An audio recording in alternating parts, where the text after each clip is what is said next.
Hi అండి. నమస్తే. నేను Hema and welcome to my channel 'Hema diaries'. So, ఈ వీడియో అయితే నేను ట్యూస్‌డే రోజు షూట్ చేశానండి.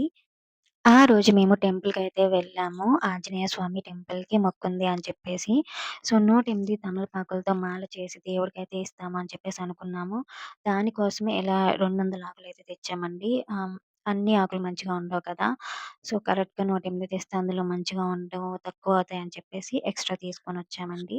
సో, అలా తీసుకొచ్చిన ఆకులన్నిటిని కూడా సెపరేట్ చేసి మంచివన్నీ సో, వాటిని క్లీన్ చేసి కొంతసేపు అలా ఆరబెట్టాము. ఎందుకంటే తడి అలా ఏమన్నా ఉన్న పోతుంది అని చెప్పేసి. తర్వాత అయితే సింధూరం అలానే నువ్వుల నూనె సో, రెండిటిని మిక్స్ చేసి కూడా ఆ 108 ఆకుల పైన శ్రీరామ శ్రీరామ అని చెప్పేసి అన్ని పైన కూడా రాయాలి. సో, ఇప్పుడు నేను అదే చేస్తున్నాను వీడియోలో. ప్రతి ఒక్క ఆకు పైన కూడా అలానే రాస్తున్నానండి. మాల కట్టడం చాలా ఈజీలే తొందరగా అయిపోతుందనుకున్నాను. కానీ అస్సలు కాదండి. సో, దానికి మాకు ఒక 3 అవర్స్ అయితే టైం పట్టింది.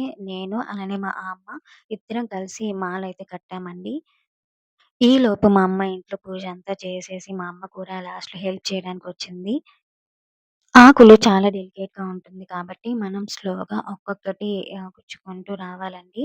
సో, ఇప్పుడు ఏదైతే చెప్పాను కదా! మాల కోసం అని చెప్పేసి, దానికోసం ఒక తెల్ల దారం అయితే తీసుకోవాలి. దాన్ని హైట్ చూసుకొని కట్ చేసుకోవాలండి. అలా కట్ చేసుకున్న దారానికైతే పసుపంతా రాయాలి. సో, పసుపు రాసిన తర్వాత దారాన్ని సూదికెక్కించాలండి. తరువాత ఒక్కొక్క ఆకుగా మనం చిన్నగా ఒక్కొక్క ఆకుని అన్నిటిని అలా గుచ్చాలండి ఆ దారానికి. సో, ఒక సైడ్ ఒకరు గుచ్చుతూ ఉంటే, ఇంకొక సైడు అవన్నీ స్ట్రెయిట్‌గా లైన్‌లో పెట్టుకోవాలండి. దారానికి అడ్జస్ట్ చేసుకోవాలి. దారం ఎక్స్‌ట్రా ఉండకుండా అలాగా. ఎందుకంటే నీట్‌గా కనిపిస్తుంది అని చెప్పేసి. సో, అలా వీడియోలో చూపిస్తున్నట్టు ఒక్కొక్క ఆకైతే ఎక్కిచ్చాలండి. సో, అంతా మాల అయిపోయిన తర్వాత కూడా యాడ్ చేశాను సారీ. సో, అది మీరు చూడొచ్చు. అండ్ ఇప్పుడు మేము ఏదైతే టెంపుల్‌కెళ్తున్నామో, సో, ఆ టెంపుల్ మా ఇంటి దగ్గర నుంచి ఒక 10-15 మినిట్స్ డిస్టెన్స్‌లో అయితే ఉంటుందండి. చాలా పెద్ద టెంపుల్ అది. సో, మొత్తం 9 మంది దేవుళ్ళు, దేవతలు ఉంటారు. చాలా పీస్‌ఫుల్‌గా ఉంటుంది టెంపుల్ అంతా కూడా. మేము వెళ్ళిన రోజైతే చాలా మందున్నారండి. ఆ రోజు శాంతి అలా చేపించుకోవడానికి అని చెప్పేసి, అందుకే నేనెక్కువైతే వీడియోస్ తీయలేదు.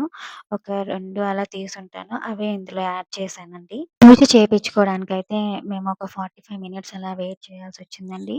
సో, అలా పూజారులందరూ బిజీగా ఉండడం వల్ల, వేరే వాళ్ళకి పూజ చేయడం వల్ల, సో, మేమైతే వెయిట్ చేయాల్సొచ్చింది. సో, వెయిట్ చేసే టైంలో అయితే నేనైతే 108 ప్రదక్షిణలు కంప్లీట్ చేశాను. అలానే టెంపుల్‌కయితే నేను, మా అమ్మ, ఆ అమ్మ అలాగే జస్సు. సో, మేము నలుగురమయితే వెళ్ళామండి. నాన్న షాప్ దగ్గర బిజీ ఉన్నారని చెప్పేసి రాలేదు. చెప్పాను కదండీ లాస్ట్‌లో మాల ఉంటుంది అని చెప్పేసి. సో, అలా వచ్చేస్తుంది. చాలా బావుంది కదండీ! మాల అయిన తర్వాత. టెంపులొచ్చేసి ఇదే అండి. అదొచ్చేసి మెయిన్ ఎంట్రన్స్ లాగా. సో, లోపలికెళ్ళిన తర్వాతయితే ప్రదక్షిణలయితే చేయడం స్టార్ట్ చేశామండి. సో, టెంపుల్ వీడియో అంతా కూడా మా అమ్మే రికార్డ్ చేసింది. పాపం చాలా కష్టపడింది ఆ రోజైతే. అండ్ టెంపుల్ అంతా కూడా చాలా పీస్‌ఫుల్‌గా ఉంటుందండి. మనం వెళ్లి కూర్చొని ఒక హాఫ్ అన్ అవర్ అలా కూర్చొని ప్రశాంతంగా ఉండేసి కూడా రావచ్చు. సో, ఇక్కడైతే మా జెష్షు అమ్మకి గంధం పూస్తుందండి. అమ్మ మర్చిపోయిందని చెప్పేసి తీసుకొచ్చి పోస్తుంది. మా అమ్మ అలా కాదు ఇలా వేయాలి జెష్షు అని చెప్పేసి చెప్తుంది. అండ్ ఇక్కడ చూడండి తమలపాకు మాల అంతా కూడా చాలా బా వచ్చింది కదా!